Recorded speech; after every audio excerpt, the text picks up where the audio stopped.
আমি দেশ বিদেশে ঘুরে ঘুরে জয় বাংলার গান গাই। আমার নেত্রী শেখ হাসিনা তুলনা যার নাই।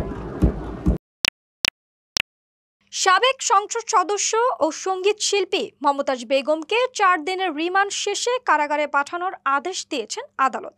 মমতাজ বৈষম্য বিরোধী ছাত্র আন্দোলনে রাজধানীর মিরপুর মডেল থানা এলাকায় মোহাম্মদ সাগরকে গুলি করে হত্যার ঘটনায় করা মামলার আসামি। মিরপুর মডেল থানার উপপরিদর্শক মনিরুল ইসলাম শনিবার মামলার তদন্তকারী কর্মকর্তা আসামিকে আদালতে উপস্থিত করে কারাগারে আটক রাখার আবেদন করেন। অন্যদিকে আসামির জামিন চেয়ে আবেদন করেন তার আইনজীবী। উভয় পক্ষের শুনানি শেষে ঢাকার মেট্রোপলিটন ম্যাজিস্ট্রেট মোহাম্মদ মিনহাজুর রহমানের আদালত জামিন না মঞ্জুর করে মমতাজকে কারাগারে পাঠানোর আদেশ দেন।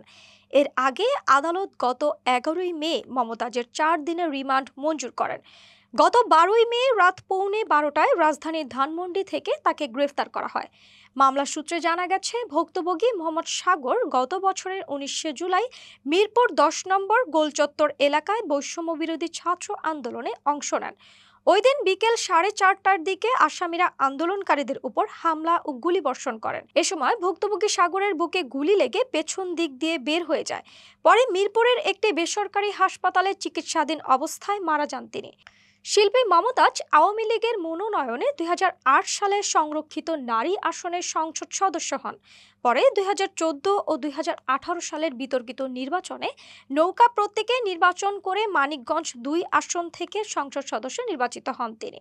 তবে 2024 সালের জাতীয় সংসদ নির্বাচনে নিজ এলাকায় মানিকগঞ্জ 2 আসনের স্বতন্ত্র প্রার্থীর কাছে হেরে যান মমতাজ।